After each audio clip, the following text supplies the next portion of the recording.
읽겠습니다. 요한복음 18장 33절에서 36절까지 말씀. 제가 저를 읽고 다 같이 따라서 보시겠습니다. 33절. 이에 빌라도가 다시 관정에 들어가 예수를 불러 이르되 내가 유대인의 왕이냐? 34절. 예수께서 대답하시되 이는 내가 스스로 하는 말이냐? 다른 사람이 나에 대하여 내게 한 말이냐? 35절. 빌라도가 대답하되 내가 유대인이냐? 내 나라 사람과 대제사장들이 너를 내게 넘겼으니 내가 무엇을 하였느냐? 36절. 예수께서 대답하시되 내 나라는 이 세상에 속한 것이 아니니라. 만일 내 나라가 이 세상에 속한 것이었더라면 내 종들이 싸워 나로 유대인들에게 넘겨지지 않게 하였으리라. 이제 내 나라는 여기에 속한 것이 아니니라. 36절까지인가요? 예. 다 같이 다시 한번 보겠습니다. 33절 하나 더요. 예, 3절부터 시작. 이에 빌라도가 다시 관정에 들어가 예수를 불러 이르되 내가 유대인의 왕이냐? 라고 합니다. 34절. 예수께서 대답하시되 이는 내가 스스로 하는 말이냐? 다른 사람들이 나에 대하여 내게 한 말이냐? 35절. 빌라도가 대답하되 내가 유대인이냐? 내 나라 사람과 대제사장들이 너를 내게 넘겼으니 내가 무엇을 하였느냐? 36절. 예수께서 대답하시되 내 나라는 이 세상에 속한 것이 아니니라. 만일 내 나라가 이 세상에 속한 것이었더라면 내 종들이 싸워 나로 유대인들에게 넘겨지지 않게 하였으리라. 이제 내 나라는 여기에 속한 것이 아니니라. 아멘. 옆에 앉은 분들하고 인사하겠습니다. 잘 오셨습니다 하면서 반갑습니다. 오늘 함께 읽은 성경 말씀 가지고요. 우리 제목이 세상에 속하지 않은 나라라는 제목으로 함께 은혜 나눠보고자 합니다.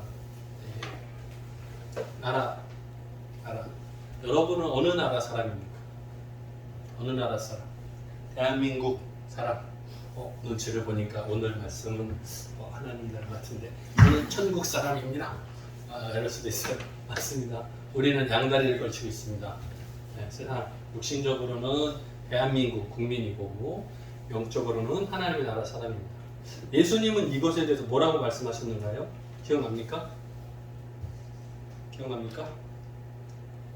사람들이 로마 황제의 얼굴이 새겨진 동전을 가지고 와서 세금 문제를 물었습니다. 이거 어떡할까요?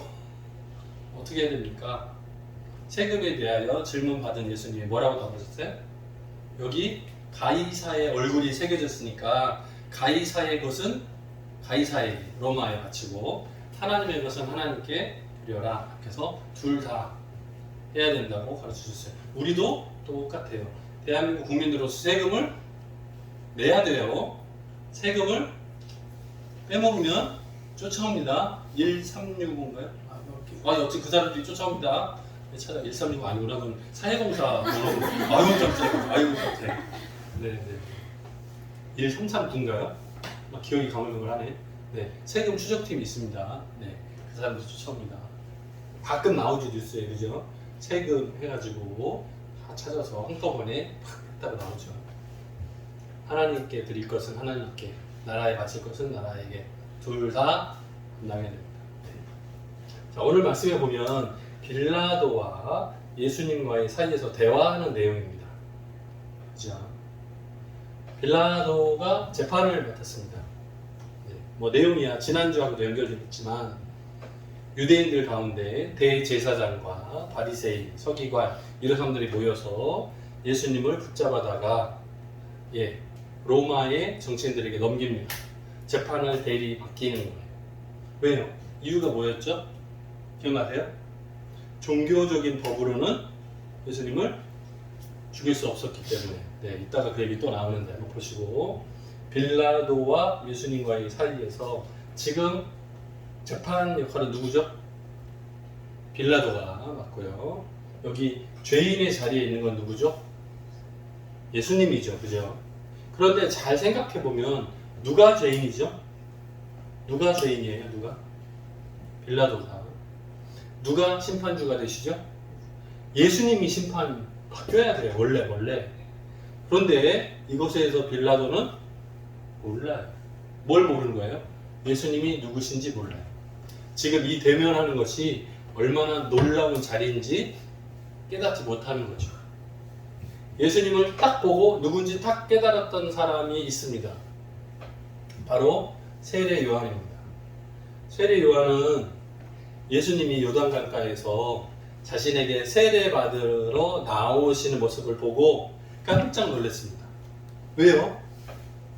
하나님의 아들이신 분이 자기가 일반 백성들 앞에 세례를 베풀고 있는데 그 줄에 예수님도 똑같이 오시는 거예요.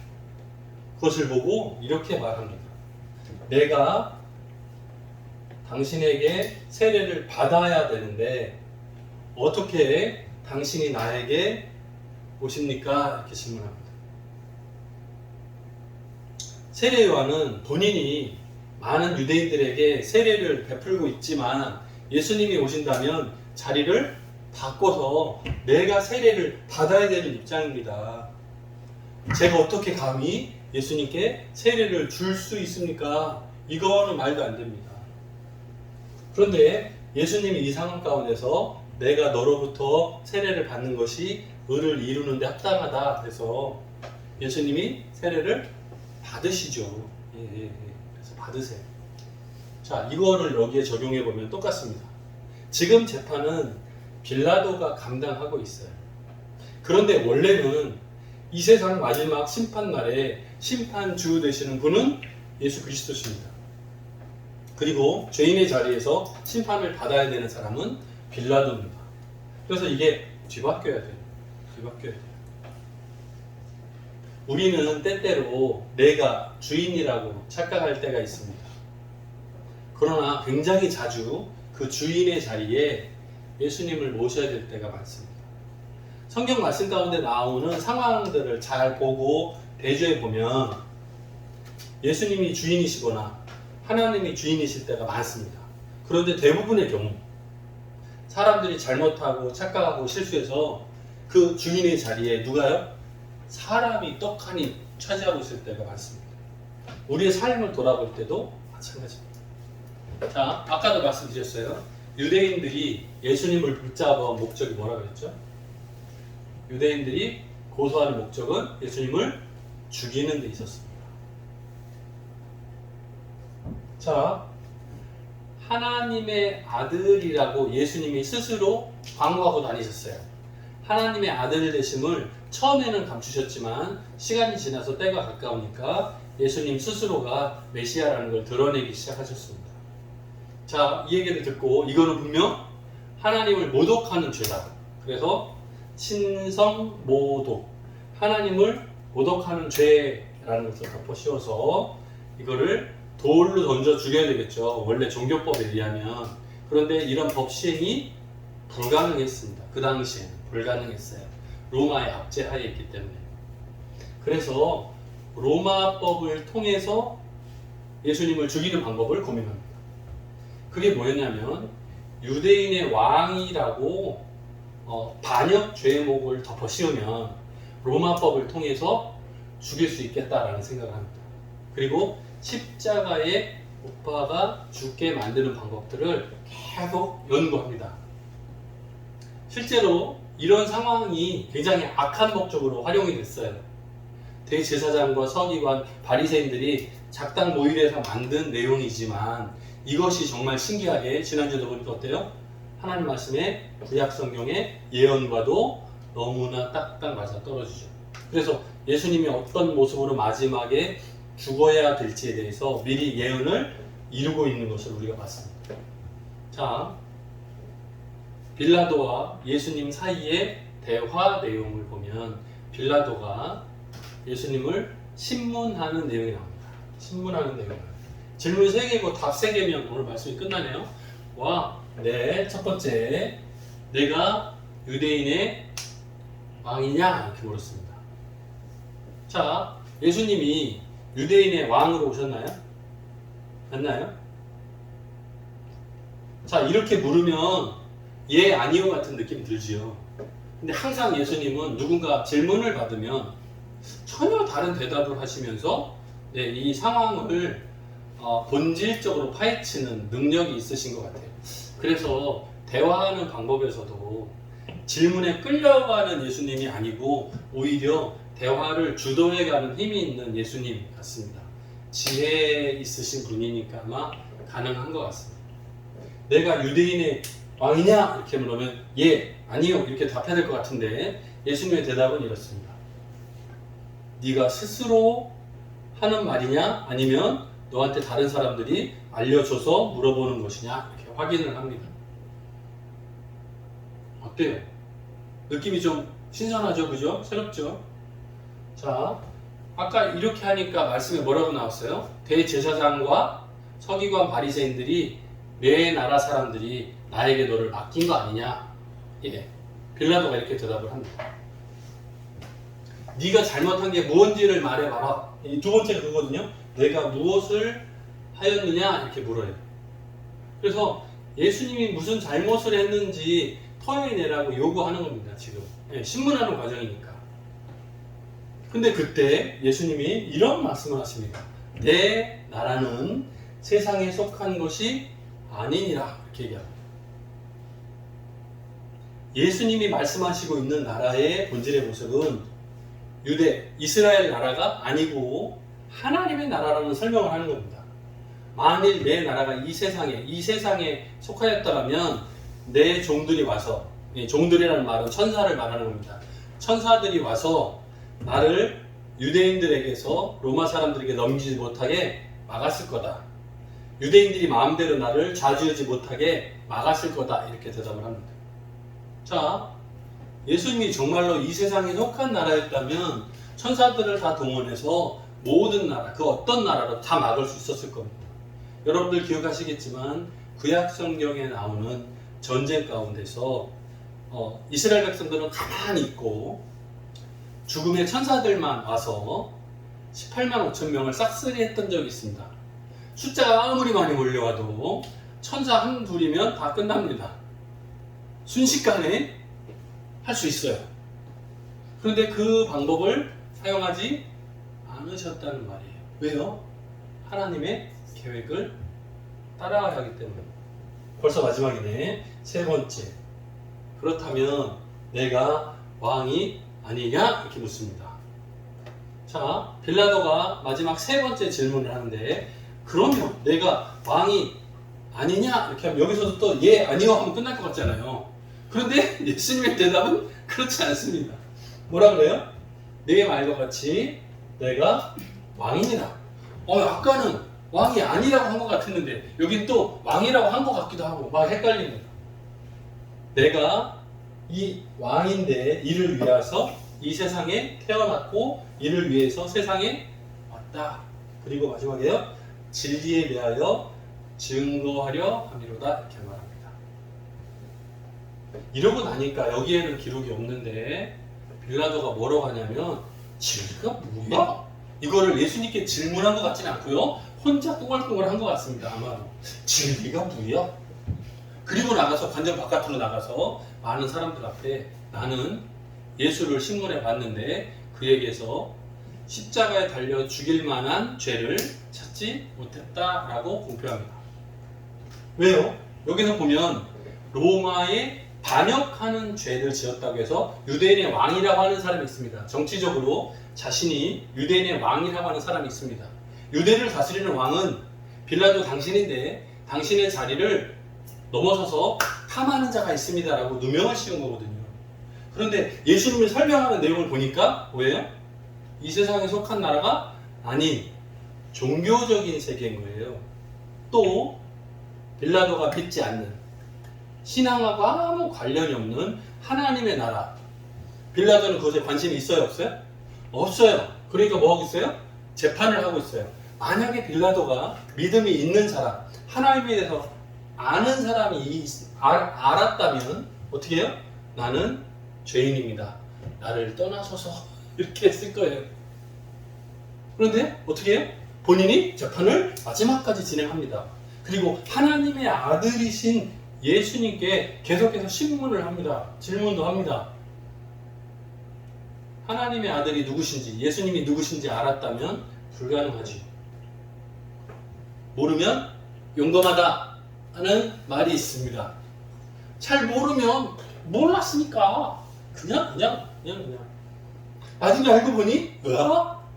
아마 빌라도는 마지막 날에 심판받을 때 아이고 그때는 몰라냈습니다 이렇게 할 건지 몰라요. 네, 그 상황 어떻게 될지 나중에 몰라요. 자, 우리가 이 세상에 살아가면서 세상에 속해 있는가, 세상에 속하지 않았는가. 제가 처음 시작할 때 둘 다 감당해야 된다라고 말씀을 드렸습니다. 우리 청암교회에 속한 모든 성도 여러분들은 대한민국 국민입니다. 동시에 하나님의 나라 백성입니다. 그러므로 두 가지 의무를 다 감당해야 됩니다. 그래서 믿지 않는 사람들보다 더 살기가 어렵습니다. 복잡합니다. 세상의 법도 알아야 되고 하나님 나라의 법도 알아야 됩니다. 공부를 두 배로 해야 됩니다. 요즘에도 성경 말씀 읽기가 힘들죠? 네, 제가 오전에도 2주 동안 성경을 열심히 읽으라고 최시장한테 말했더니 카톡이 왔어요. 너무 바빠요. 집에서 학원 일도 다 해야 되고요. 수업 준비도 해야 되고요. 너무 바빠요. 제가 혼자 생각할 때 바쁘겠구나. 네, 그건 알고 이해는 돼요. 네, 그런데 바쁘다고 말 안 해도 말 없어도 괜찮을 것 같은데 바쁘다고 하네요. 네, 읽지 않겠다는 뜻인지 네, 궁금합니다. 열심히 읽으세요. 네, 우리가 하나님 말씀 사랑하고 기회가 있을 때마다 하나님의 말씀을 기억하려고 노력하는 것, 말씀대로 따라서 살려고 하는 것은 세상에 속하지 않은 나라, 하나님의 나라가 있다는 것, 실제한다는 것을 내가 믿기 때문입니다. 믿음이 없으면 읽지 않겠죠. 믿음이 없으면 성경 관심이 없을 겁니다. 하나님의 나라가 있다라고 믿음이 있으면 자연스럽게 읽게 됩니다. 하나님의 말씀이 궁금해져요. 자연히. 말씀을 읽을 때 졸리는 게 줄어들 거예요. 점점. 물론 좀 지루한 부분이 있어요. 왜? 말씀이 지루해서요? 아니고 내가 몰라서.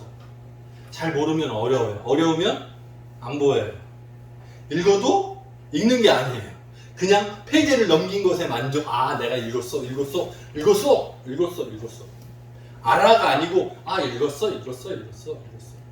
내가 공부 2시간 했어. 얼마나 넣는지는 관계없어요. 내가 2시간을 공부했어. 거기에 만족해버리는 그 차이죠. 우리가 하나님의 나라, 세상에 속하지 않은 하나님의 나라 백성으로서 내가 열심히 하나님 앞에서 바로 선다면 하나님 기뻐하시는 모습으로 성공하리라 생각합니다. 이번 한 주간도 저 여러분들의 삶이 세상에서도 기쁨을 드리고 세상에 속하지 않은 하나님의 나라 안에서도 하나님께 기쁨을 드릴 수 있는 우리 청암의 모든 가족도 되시기를 주님의 이름으로 축원합니다. 아멘. 같이 기도하겠습니다. 사랑이 많으신 하나님 아버지 감사합니다. 세상에 속하지 않은 나라, 그 나라의 성취를 위해서 하나님의 아들이신, 하나님과 동등되신 그분이 직접 세상에 오셨고 그 오신 목적이 우리 죄인들을 위해서 십자가에 달려 죽는 사명을 이루시기 위해서 오셨습니다. 그 모든 과정들을 통해서 하나님께서 영광 거두시고 하나님의 계획을 성취하시며 우리 죄인들을 죄에서 구원하신 것을 믿음의 눈으로 봅니다. 우리가 말씀을 읽고 묵상하면서 하나님께서 계획하신 모든 것들, 특별히 세상에 속하지 않은 나라를 이루어 가시는 예수님의 그 모습을 보면서 깨닫게 하시고 배우게 하시고 본받게 도와주옵소서. 한 주간의 삶을 통해서 하나님께 기쁨 드리기를 간절히 소원하옵고 예수님의 이름으로 기도드립니다.